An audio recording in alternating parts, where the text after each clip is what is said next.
So as you can see, I have returned and right in time as college football is right around the corner. And today we need to talk about a college football expert giving an opinion on the Oklahoma Sooners that could shock some SEC fans. However, if you've been a viewer of this channel, this take shouldn't come as a surprise, because we need to break down Kirk Herstreit stating that he believes Oklahoma could shock some people and may be one of the overlooked teams to make some noise in the SEC. Before we can break this down, y'all know the drill. I have got to hear from you. Hop down to the comments. Y for yes, N for no. First off, do you agree with Kirk Herstreit? And then let me know how you think Oklahoma will do in the SEC. Can't wait to hear from you. If you're new to the channel, be sure to subscribe. Hit that bell notification as I do constant college football content. You don't want to miss any of it. And if you enjoyed the content, be sure to like and comment down below, as those interactions seem small. They are massive to content creators such as myself. But having said all that, let's jump right into this.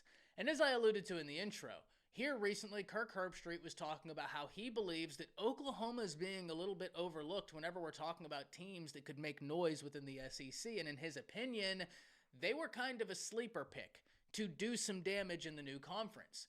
And in my opinion, one of the things that has frustrated Oklahoma fans during this whole transition from the Big 12 to the SEC is the fact that they're not the only team making this jump from the Big 12 to the SEC, but they are the team largely being questioned. And listen, let's give credit where it's due. That's one of the things we do here on this channel, is I try and remain as unbiased as possible in every argument and every point I make. And Texas did really well last year. They deserved the praise. They won the Big 12. They made it to a college football playoff. And under Steve Sarkisian, they have been trending upwards in everything from recruiting to results. And we know, we've had this conversation before, that Texas has always recruited well, but much like the Oklahoma Sooners, I'm much higher on the way both of these new staffs are recruiting as compared to the people that they took over for. Both staffs are addressing needs, being aggressive in their approach, and getting cohesive recruiting classes that, in my opinion, are far more conducive to long-term success than what they were previously experiencing. It's a reason why I've been high on both teams. So I understand why there's praise levied towards Texas, but that doesn't mean Texas is without questions. Texas has to replace their two inside maulers on the defensive line. Texas has got to figure out that secondary that was the absolute weak point of the team last year and ranked as one of the worst secondaries in the nation. And furthermore, Texas has to replace some wide receivers. Now, that being said, Texas did great work in the transfer portal, getting some wide receivers, getting in some wins, but you get the point. Texas is not devout of questions, and if you're an Oklahoma fan, I believe one of the frustrations you've experienced is sitting there looking at these questions and understanding, okay, yes, they won the Big 12 last year, yes, they made it to the playoffs, but we're being disrespected in our opinion as compared to another team that also has questions that is being predicted to possibly win the SEC.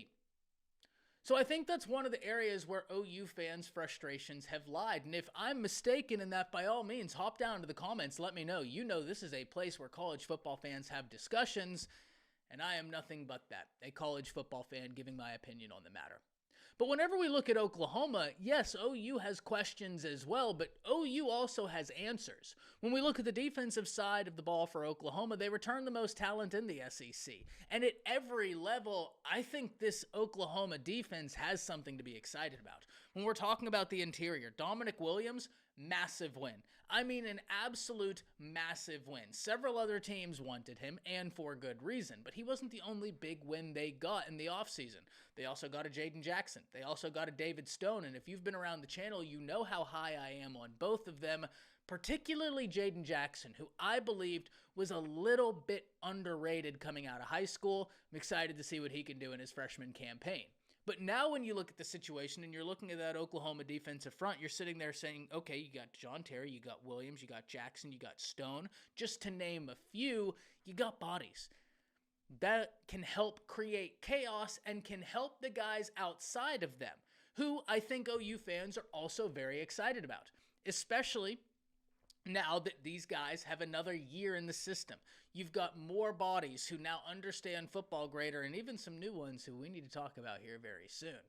But if Oklahoma can generate a pass rush, both from the edges and from the interior, that's going to help out a secondary that, quite frankly, has a lot of experience returning. a secondary that OU fans are very excited about. And last but certainly not least, you have your linebacking room. And I left them last because, in my opinion, that's my favorite room on Oklahoma's defense. I mean, 4 deep, there are names that you have got to be excited about. I think that that's a great room. And what Brent Venables and company have done, accumulating all that talent, it's notable. I mean, there are several guys that you need to be very excited about in that linebacking room for Oklahoma. So defensively, returning the most production in the SEC, returning the most talent there, getting some big wins in the offseason, OU fans have a right to be excited there. Plus, we look at the situation, and Brent Venables' defenses historically take a jump in year 3. Guess what? It's year 3. So excited to see what this defense can do. But whenever we look at Oklahoma's offense, that's where I think some of the questions arrive.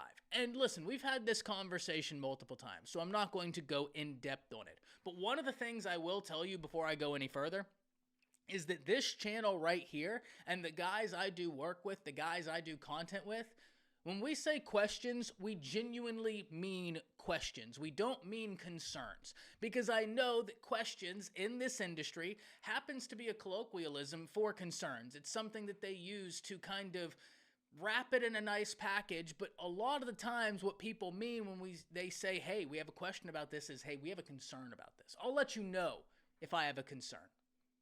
I don't. I have questions. And having questions is perfectly fine. I can give you questions for every single team in the nation right now. That's perfectly fine. And in fact, at the point where we have no football to go off of in 2024, questions are completely natural. But that doesn't mean that there aren't potential answers to the questions. And this is why I say if you didn't have the potential answers, it would be elevated to concerns. There are questions, there are answers, and if you do not have answers, then you have concerns.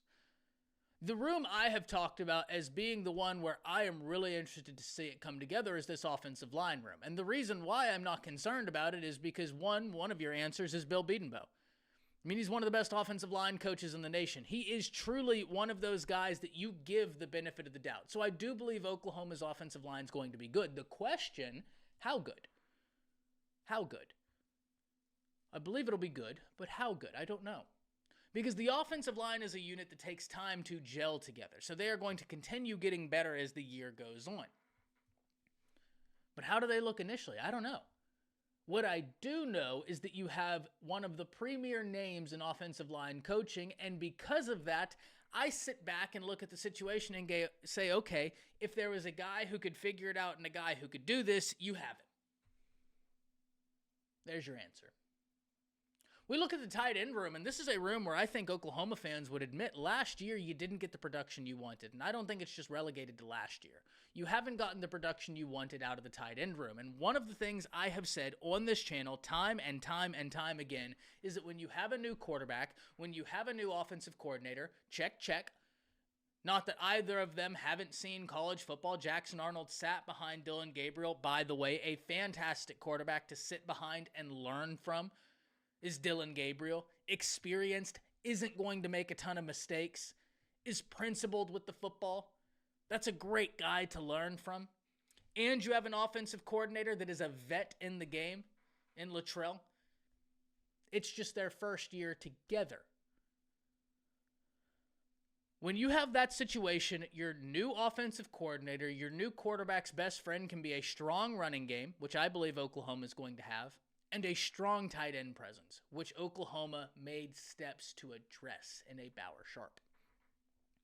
If they can get that tight end room together, that's going to help this offense at every single level, and that's going to unlock something that they previously didn't have. So that's an area I'm going to be watching close for the Oklahoma Sooners, because in my opinion, that's a big area. And it's an area we can often overlook, but in my opinion right now in college football, tight ends are the ultimate chess piece. I mean, you look at what Georgia has done. One of the reasons Georgia has been so tough to stop is that they keep great tight ends. And yes, Brock Bowers is no longer there. I have bad news for everybody. The guy behind him is a monster, Oscar Delp. They're still going to have great tight end play. That's not going anywhere. They may not have Brock Bowers, much to the celebration of everybody in the SEC that he has now gone on to make plays on Sunday, Monday, and Thursday, they still have a dude. Oklahoma made steps to try and acquire a dude to help out their young quarterback, to help out the new offensive coordinator in their early marriage. So, love that. I talked about the running back room. I think you can talk about several names here, whether that's Sawchuk, whether that's Taylor, whether that's a Javonte Barnes, who we hope is back to old form. But also you have Franklin.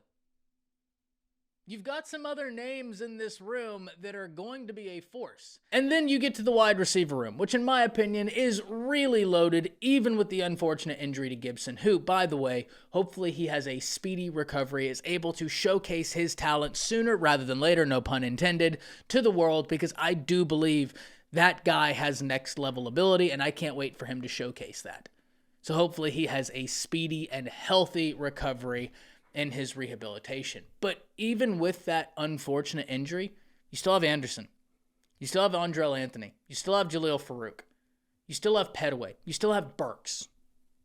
I mean, there are so many different guys, and I didn't even give you some of the other names they have, such as an Ivan Carrion, another big body wide receiver who you can put in red zone packages across from Anderson. And one thing you can't teach is 6'4" plus. With athleticism, can't teach that. They have that.